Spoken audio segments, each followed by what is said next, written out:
आपको जानकर अजीब लगेगा, पर कल एक आईटी प्रोफेशनल ने हमें कांटेक्ट करके बताया कि कैसे हर दिन सुबह 7 बजे से लेकर रात के 11 बजे तक उनको लोन रिकवरी कॉल्स आते हैं। सिर्फ उन्हें ही नहीं, उनके ऑफिस के एचआर और घर वालों को भी कॉल किया जाता है। हमेशा एक ही धमकी मिलती है, पैसा दो वरना एफआईआर कर देंगे। आप सोचिए, ऐसे प्रेशर में कोई भी इंसान जहां इतना गिल्ट और शेम मिल रहा है, वो कैसा फील करता होगा। ये सब सुनकर आपके भी दिमाग में यही सवाल आए होंगे कि क्या रिकवरी एजेंट्स का ऐसा बिहेवियर लीगल है? क्या आरबीआई ने बोरोवर्स को प्रोटेक्ट करने के लिए कोई रूल्स बनाए हैं, या ये टॉलरेट करना उनकी मजबूरी है? और बोरोवर्स अपने आप को बचाने के लिए क्या स्टेप्स उठा सकते हैं? तो आज की इस वीडियो से हम इन क्वेश्चंस का आंसर ढूंढेंगे। चलिए शुरू करते हैं।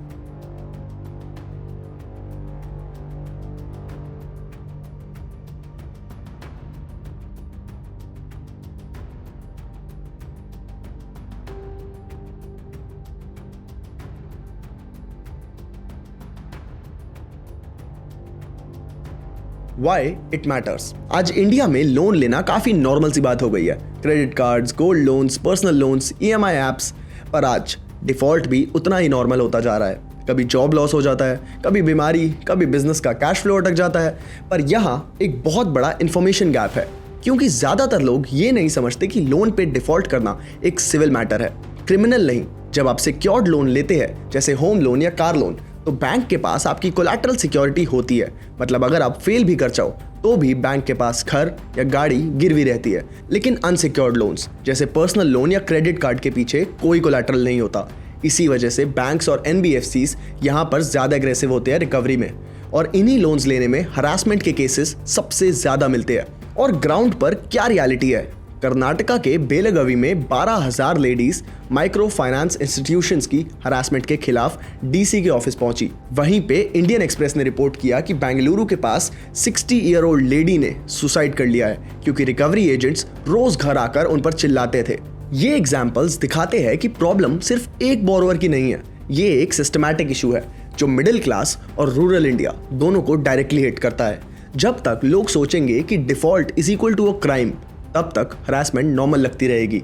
लेकिन एक्चुअल रियलिटी है क्या? वैसे लोन रिकवरी का सीधा मतलब होना चाहिए पैसा वापस लेना, लेकिन ग्राउंड पे इसका मतलब बन गया है हरासमेंट। और ये हरासमेंट कुछ फिक्स तरीकों से होती है। सबसे पहला है कॉल बॉम्बिंग। बोरोवर्स को दिन भर 10 से 15 कॉल्स आती है, कभी सुबह 7 बजे, कभी रात के 11 बजे। बैंक्स और एनबीएफसीज अक्सर ये काम कॉल सेंटर्स को देते हैं, जिनके ऊपर डेली टारगेट्स होते हैं। होता यह है कि आपका फोन कभी साइलेंट नहीं रहता। दूसरा, अब्यूजिव लैंग्वेज और धमकियां।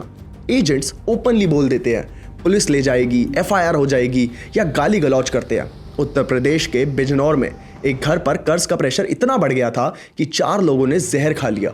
मां और बेटी की मौत हो गई, बाकी फैमिली क्रिटिकल कंडीशन में चली गई। लोकल पुलिस ने कहा कि फैमिली पर बरसों से लोन का प्रेशर था, और रिकवरी वालों ने सिचुएशन को और खराब कर दिया। तीसरा है फैमिली और वर्क प्लेस शेमिंग। ये टैक्टिक सबसे ज्यादा डैमेजिंग होता है। एजेंट्स बोरोवर के रिलेटिव्स, नेबर्स या कलीग्स को कॉल करते हैं ताकि सोशल प्रेशर क्रिएट हो। गाजियाबाद में एक औरत ने सिर्फ 3,000 रुपए का ऐप लोन लिया था। डिफॉल्ट होते ही उनके कॉन्टैक्ट्स को मॉफ्ड इमेजेस भेज दिए गए।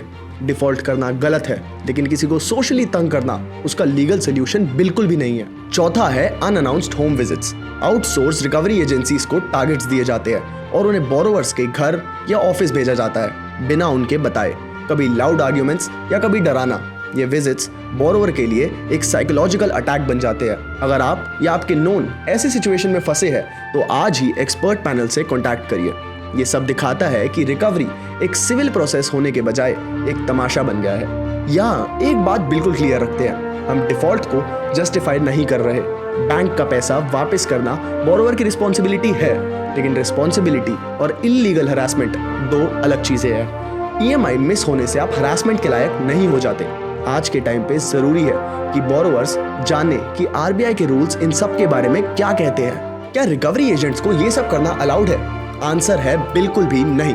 आरबीआई ने अपने फेयर प्रैक्टिसेस कोड के थ्रू क्लियर गाइडलाइंस बनाई है जो बोरोवर्स को प्रोटेक्ट करती है। पहली protection, time of calls. Recovery agents सिर्फ सुबह 8 बजे से शाम के 7 बजे तक कॉल कर सकते हैं। रात को या सुबह 7 बजे अगर आपको कॉल्स आते हैं तो वो क्लियर वायलेशन है आरबीआई गाइडलाइंस 2015 के अकॉर्डिंग। सेकंड प्रोटेक्शन, लैंग्वेज और बिहेवियर।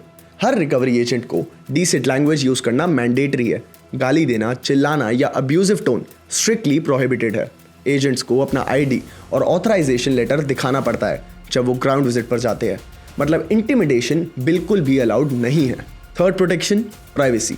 बोरोवर की लोन डिटेल्स किसी नेबर, कलीग या रिलेटिव को डिस्क्लोज करना रूल्स के खिलाफ है, लेकिन जैसे हमने देखा ग्राउंड पे एजेंट्स सबसे पहले यही टैक्टिक यूज करते हैं, फैमिली और सोशल सर्कल को इन्वॉल्व करके बोरोवर को शेम करना। Fourth protection, impersonation.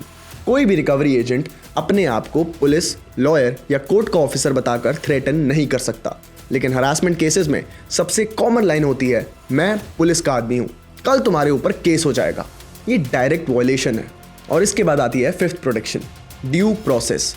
अगर कोई लोन जेन्युइनली डिफॉल्ट होता है तो बैंक को बोरोवर को रिटन नोटिस देना होता है। ईएमआई मिस होने के 90 दिन तक अकाउंट एनपीए डिक्लेयर होता है, मतलब टेक्निकली 3 महीने तक हरासमेंट के लिए कोई बेसिस ही नहीं बनता। लेकिन एजेंट्स फर्स्ट ईएमआई मिस होते ही प्रेशर डालना शुरू कर देते हैं, यानी जो प्रैक्टिसेस हमने ग्राउंड रियलिटी में देखी, late night calls, abuse, family shaming, fake police की धमकी, आरबीआई रिकमेंड करता है कि हर बैंक और एनबीएफसी अपने एजेंट्स के लिए एक कोड ऑफ कंडक्ट बनाए, उनकी ट्रेनिंग कराए। अगर एजेंट्स मिसबिहेव करते हैं तो रिस्पॉन्सिबिलिटी सीधा लेंडर की होती है, मतलब आपके पास ये राइट है कि हरासमेंट के लिए बैंक, एनबीएफसी को अकाउंटेबल ठहराया जा सके। Stigma and psychology. अब थोड़ा सा बोरोवर के दिमाग के अंदर झांक कर देखते हैं, आरबीआई के रूल्स के बावजूद लोग हरासमेंट को टॉलरेट ही क्यों करते हैं? आंसर है मिक्स ऑफ फियर, शेम और सोशल प्रेशर। फियर, इंडिया में डिफॉल्ट को लोग क्रिमिनल एक्ट की तरह समझते हैं। ईएमआई मिस होती है तो बोरोवर्स खुद ही सोच लेते हैं कि पुलिस अभी ही घर आ जाएगी। बोरोवर्स को डराया जाता है कि डिफॉल्ट का मतलब जेल ही है। तो जब बोरोवर हमेशा फियर में जीता है तो वो सोचने लगता है कि कहीं ना कहीं वो हरासमेंट को डिजर्व ही करते हैं। दूसरा, शेम। जब एक इंसान अपनी ईएमआई नहीं दे पाता तो वो अपने आप को अलग तरीके से देखने लगता है, और ये गिल्ट इतना ज्यादा स्ट्रॉन्ग है कि हरासमेंट को बोरोवर्स अपनी सजा मान लेते हैं। केस इन पॉइंट, बेंगलुरु में एक 60 साल की औरत ने हरासमेंट के बाद अपनी लाइफ एंड कर दी। फैमिली ने बताया कि उन्होंने हेल्प लेने का सोचा तक नहीं। And third, social pressure. India में लोग क्या कहेंगे एक बहुत बड़ा फियर होता है। जब रिकवरी एजेंट्स, नेबर्स या कलीग्स को कॉल करते हैं तो बोरोवर के लिए हरासमेंट डबल हो जाती है। अब वो सिर्फ पैसा देने का प्रेशर नहीं, इज्जत बचाने की फाइट भी लड़ रहा होता है। एंड रिजल्ट, बोरोवर्स अपनी डिग्निटी के चक्कर में खुद को ही साइलेंस कर लेते हैं। कंप्लेंट करने की बजाय हरासमेंट टॉलरेट करते हैं। हरासमेंट अब उनको एक नॉर्मल कॉन्सिक्वेंस लगने लगता है, जबकि असली लॉ उनके साइड में ही होता है। और यही सबसे बड़ी आयरनी है, जहां बोरोवर को अपना राइट एक्सरसाइज करना चाहिए, वहां वो गिल्ट और फियर की वजह से और ज्यादा वल्नरेबल बन जाता है। What you can do. तो अगर आप या आपके किसी जानने वाले के साथ ऐसा हरासमेंट हो तो क्या करना चाहिए? स्टेप नंबर 1, हरासमेंट डॉक्यूमेंट करो। हर कॉल रिकॉर्ड करो, व्हाट्सएप चैट्स या अब्यूजिव मैसेजेस सेव करो। हर एक पीस ऑफ एविडेंस आपके फेवर में काम करेगा। ईएमआई मिस होते ही एजेंट्स प्रेशर डालना शुरू कर देते हैं, लेकिन जब आपके पास प्रूफ होगा कि उन्होंने रूल्स तोड़े हैं तब बैंक को अकाउंटेबिलिटी लेनी ही पड़ेगी। Step number 2, RBI ombudsman. RBI ने इंटीग्रेटेड ओम्बड्समैन स्कीम बनाई है, जहां आप अपनी कंप्लेंट ऑनलाइन फाइल कर सकते हो। अगर कोई बैंक या एनबीएफसी रिकवरी रूल्स तोड़ती है, आपको 30 दिन के अंदर रेजोल्यूशन मिलना ही मिलना चाहिए। स्टेप नंबर 3, पुलिस और साइबर सेल। अगर कोई एजेंट अपने आप को पुलिस या लॉयर बताता है या फैमिली को थ्रेटन करता है तो तुरंत अपने नियरेस्ट पुलिस स्टेशन या साइबर सेल जाकर कंप्लेंट फाइल करिए। ये इम्पर्सोनेशन एक क्रिमिनल ऑफेंस है। Step number 4, awareness with in family. अपने पेरेंट्स, स्पाउस, इवन किड्स को समझाओ कि लोन डिफॉल्ट एक सिविल मैटर है, क्राइम नहीं। फैमिली जितनी इन्फॉर्म्ड होगी उतने हरासमेंट के टैक्टिक्स फेल होंगे।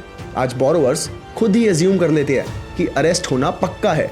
ये मिथ तोड़ना सबसे ज्यादा जरूरी है।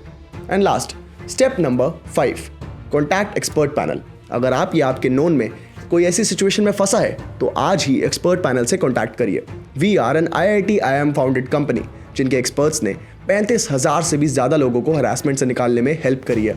अगर आपको ये वीडियो इंटरेस्टिंग लगा तो share this with your friends and family, और मैं आपसे मिलता हूँ एक और नई वीडियो में एक और नई इंटरेस्टिंग स्टोरी के साथ। तब तक के लिए अपना ध्यान रखिए, और यहाँ तक वीडियो देखने के लिए थैंक यू।